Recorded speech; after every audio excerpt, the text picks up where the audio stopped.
नमस्कार मैत्रिणींनो, श्री स्वामी समर्थ. तर तुमचं सर्वांचं राधिका साडी कलेक्शनमध्ये स्वागत आहे.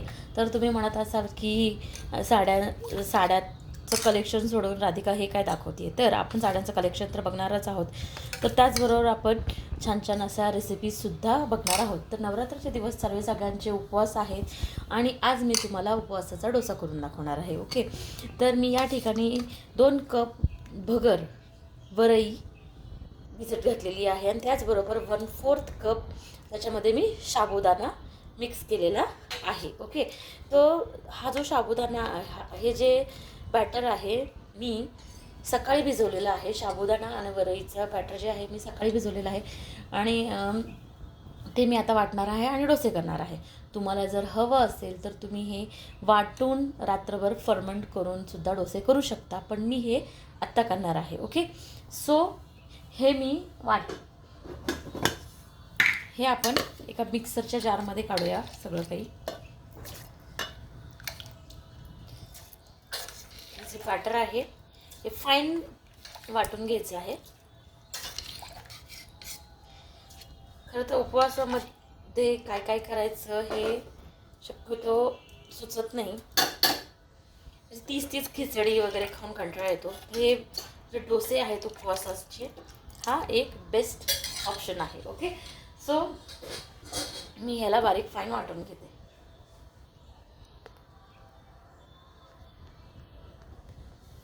हे जे बॅटर आहे मी छान असं वाटून घेतलेलं आहे मिक्सरमध्ये. एकदम असं फाईन वाटायचं आहे तुम्हाला, हे एकदम बारीक वाटायचं आहे आणि याची कन्सिस्टन्सी जी आहे ती अशी पातळ ठेवायची आहे.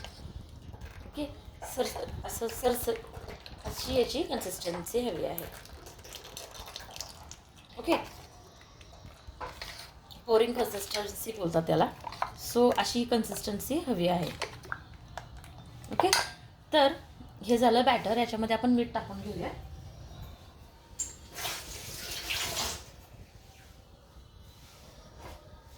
चवीप्रमाणे मीठ ॲड करायचं आहे इथे.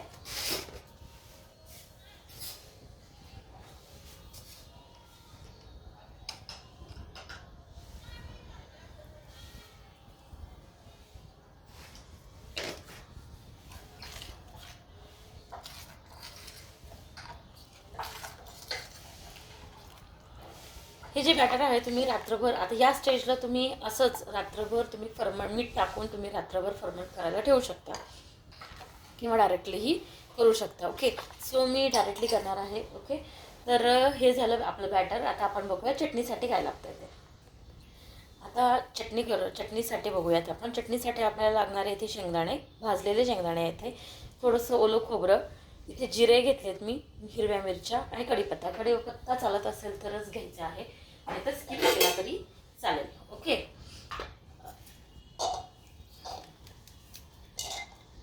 खोबरं, शेंगदाणे आणि थोडेसे जिरे, मिरच्या आणि 2 ते 3 कढीपत्त्याची पानं ॲड करायचे. तसंच थोडंसं मीठ. त्याचबरोबर याच्यामध्ये तुम्हाला दही देखील लागणार आहे. ओके, तर हे जे आहे हे मी सगळं वाटून घेते. त्याची फाईन पेस्ट करायची आहे तुम्हाला. हे थोडंसं पाणी टाकून मी अजून बारीक करून घेते.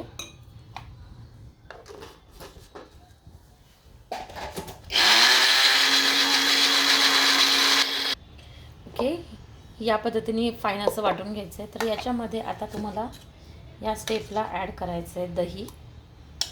जास्त नाही, थोडंसं दही ॲड करायचं आहे. ओके, परत एकदा मिक्सरमध्ये वाटून घ्यायचं आहे. जी चटणी आहे ही रेडी आहे. थोडंसं पाणी तुम्हाला जसं हवं आहे, जशी घट्ट कन्सिस्टन्सी हवी आहे तसं याच्यामध्ये तुम्हाला पाणी ॲड करायचं आहे. ओके, सो ही जी चटणी आहे रेडी आहे. आपण आता याला तडका देऊया.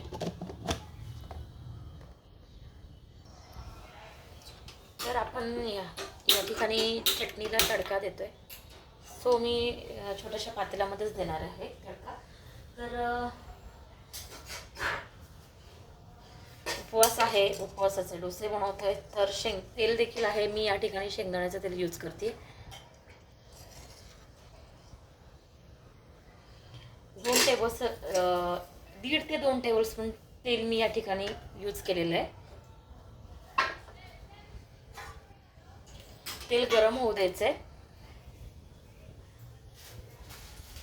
किंवा तुम्ही तुपाची फोडणी दिली तरी चालणार आहे. पण शेंगदाण्याचं तेलाने सुद्धा टेस्ट खूप छान येते, म्हणून मी शेंगदाण्याची फोडणी देते, शेंगदाण्याच्या तेलाची फोडणी देते. ओके. सो रेसिपी खूप छान आहे आणि खूप टेस्टी पण होते. काहीतरी वेगळं खायला. नेहमी आपण खिचडी खातो, तर त्याच्याऐवजी डोसे केले तर डोसेही खूप छान लागतात. सो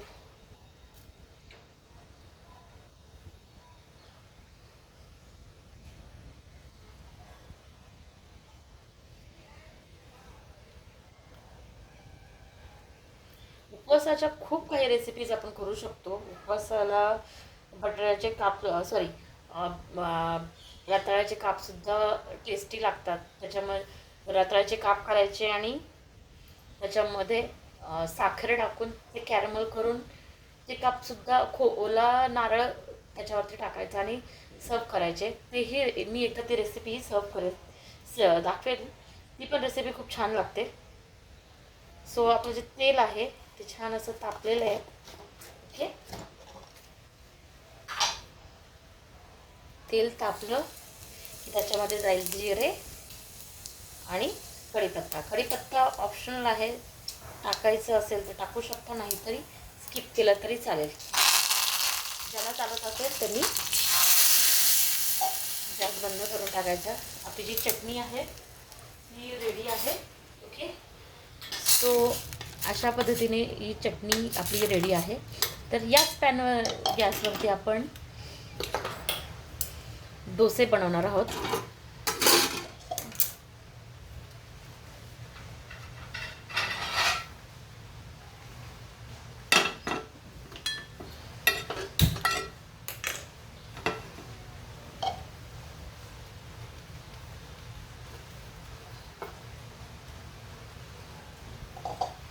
पॅन गरम होऊ द्यायचे.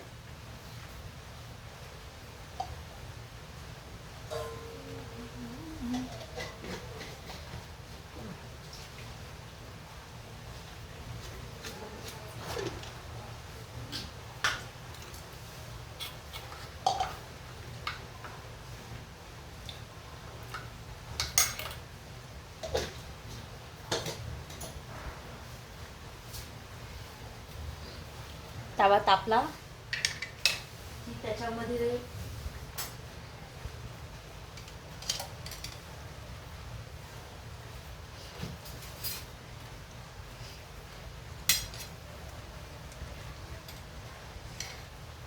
थोडंसं तेल मी सोडून घेते छान असं.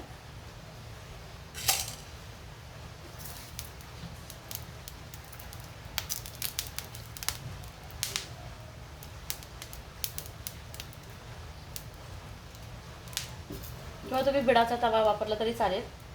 बिडाच्या तव्यावरती सुद्धा छान निघतात हे.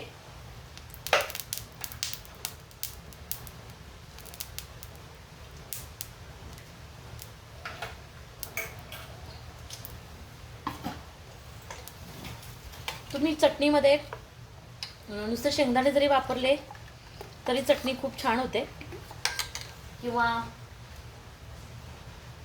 नुसतं खोबरं जरी वापरलं तरी चालेल.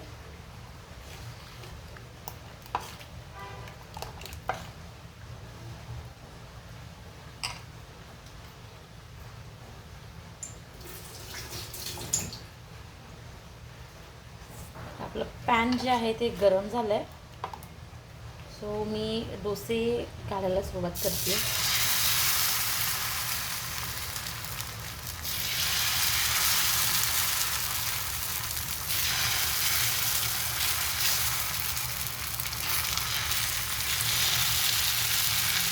ओके.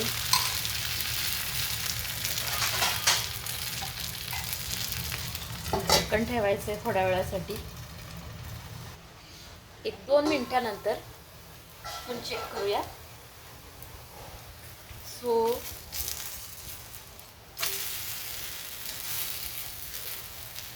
हे जर पीठ तुम्ही फर्मेंट केलं ना तर त्याला छान अशी जाळी पण येते. आणि किंवा तुम्ही पाण्याची कन्सिस्टन्सी कमी जास्त करून चेक करून सुद्धा करू शकता.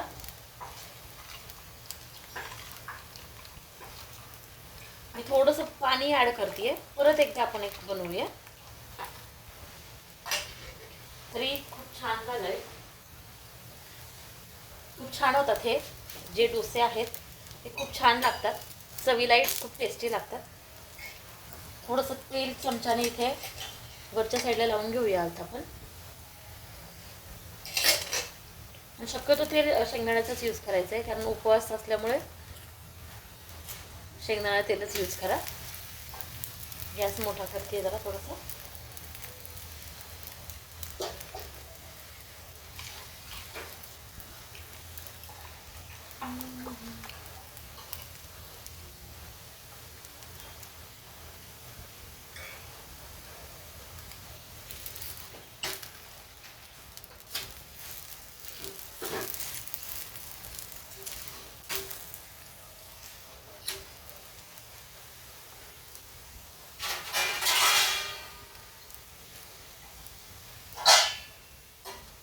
आपला डोसा जो आहे रेडी आहे. सो अजून एक मी करून दाखवते. तुम्हाला जर छान जाळी पाहिजे असेल ना खाली तर आहे ना पॅन जे आहे तुमचा तवा जो आहे तो छान तापू द्या. म्हणजे त्याच्यावरती छान अशी जाळी तयार होते. झाकण ठेवून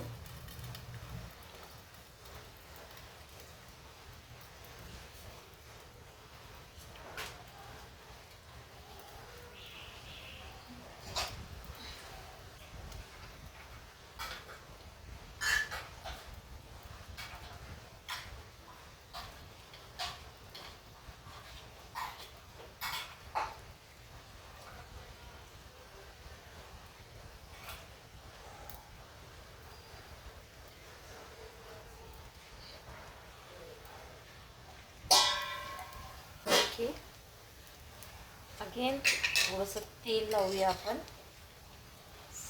वाव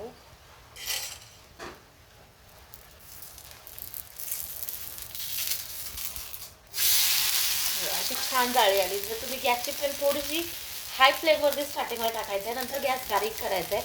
सो अशी छान अशी जाळी तयार होते. ओके. सो आपला हा जो डोसा आहे तो रेडी आहे. अशाच प्रकारे मी सगळे डोसे करून घेते.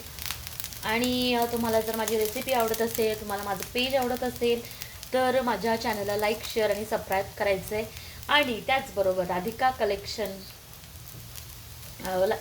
कलेक्शनमध्ये छान छान कलेक्शन असतात साड्यांचं, त्याची पण खरेदी करत राहायची आहे.